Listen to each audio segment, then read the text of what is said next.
So, about 8 months ago, I was of the opinion that we could just start arresting people that were violating the insurance code and Title 10 of the Code of Regulations. But I'm a neighborhood prosecutor. We're supposed to work with our communities.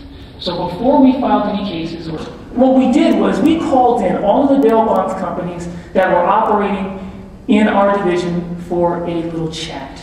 All 32 of them. We sat everybody down, myself and Captain Green, and we explained to them what the law was.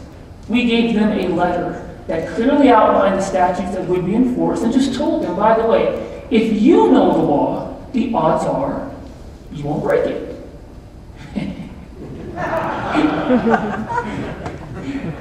We were wrong. Out of that meeting, many bail agents essentially looked me in the face and said, to heck with you, we're going to do what we want, and we dare you to enforce the law. That is essentially what some of your colleagues said. Their lawyers called me and told me, if you even think about it, we're going to sue you. I said, all right, sir, but I can promise you this. If the city attorney's office files any cases, they will be strong cases. The four corners of those criminal complaints will be bulletproof, and I'll see you guys in court. I would advise you to advise your clients to just follow the law. They did not. But I will give some credit to a few companies.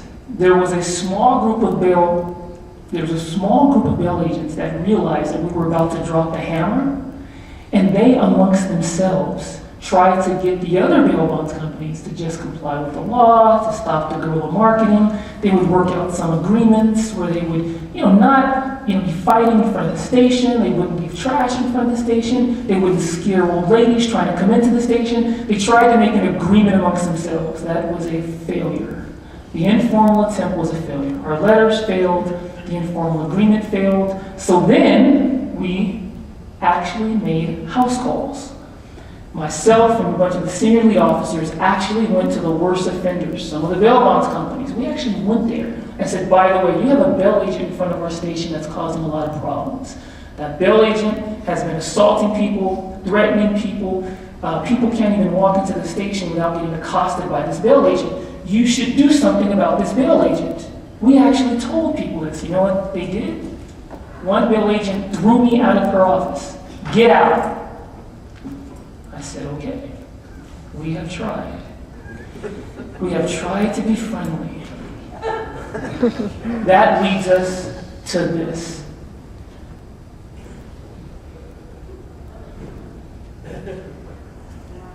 With our partners, we've decided we are no longer making house calls, sending out letters, or trying to be friends. If you are in violation of the law, if you are marketing in any way that violates Title 10 of the California Code of Regulations, 2068 et sec, or Insurance Code, Section 1800, you will be prosecuted. As you know, these crimes are all wobblers. Here's what that means. Although I am a misdemeanor prosecutor, our office prosecutes misdemeanors. Many of the investigations we work on turn out to be felonies. When you're investigated for these crimes, when you're arrested, yes, I'm a misdemeanor prosecutor. However, you will be booked as a felony. Your bail will be high. You'll be looking at a midterm, something called 1623. That means 2 years prison, 3 years high term, 16 months low term. You are looking at felony prosecution. My partners in the DA's office are sick of this too. We've been working hand in hand from the beginning. So, here's what we're doing. The best analogy I can give you is this. There are prostitutes walking in South Central LA right now that talk to people who drive up in cars. They solicit their business, and oftentimes they're just regular Johns. There are men seeking their services. When that happens, the prostitutes make their money and life goes on. But sometimes those prostitutes are soliciting police officers. When that happens, they get caught, they go to jail. The industry should be on notice from here on out. Anytime you are violating the insurance code, or the code of regulations, and you are soliciting people in violation of those codes, you may be speaking to a police officer. We are working.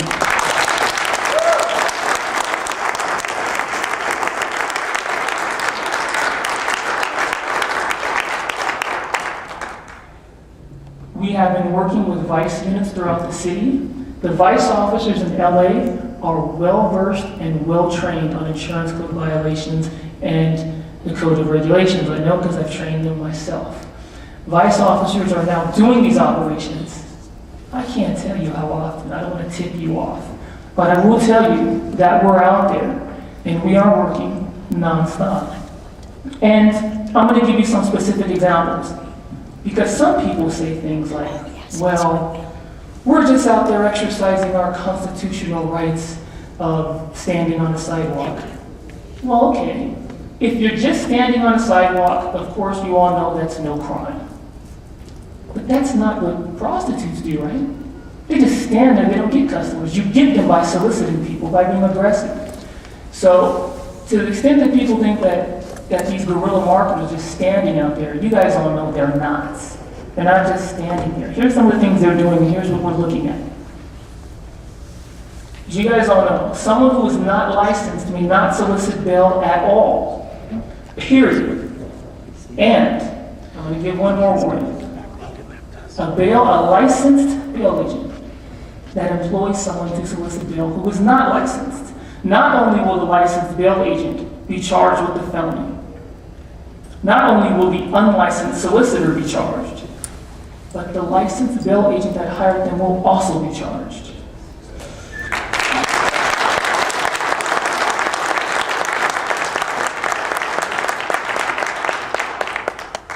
That's section 1800 of the insurance code.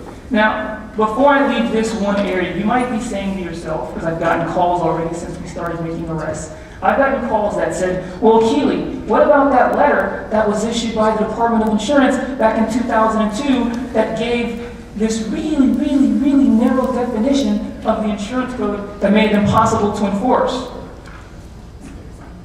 I've had lawyers that called me and said, sir, I think you don't know about that letter. People, I have that letter in my hand. Of course I know about the stupid letter. I don't care about the letter. This letter is not a defense. I have been working hand in hand with the chief counsel of the Department of Insurance. This letter was written a long time ago by an attorney in their office. Just like I'm just an attorney in my office. Well, I'm going to be wrong sometimes, right? Well, whichever attorney wrote this letter a long time ago, I have you know that all of his bosses, the chief counsel himself of the Department of Insurance, we've all decided this letter is going in the shredder. It's just wrong. It's a fundamental misstatement of the law. It's wrong in every way. So, for those that always say this letter means we can't enforce the law, this letter is not a defense to the crime. Secondly, unlicensed individuals cannot receive a commission on bail. Now, I've gotten calls from some lawyers since we've been enforcing these laws saying, Akili, you can't enforce Title 10, Section 2054.4 because that judge in San Diego issued an injunction.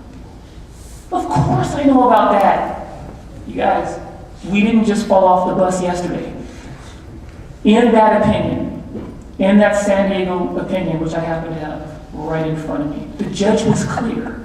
He said Section 2054.4 cannot be enforced because it was already included in Section 1800.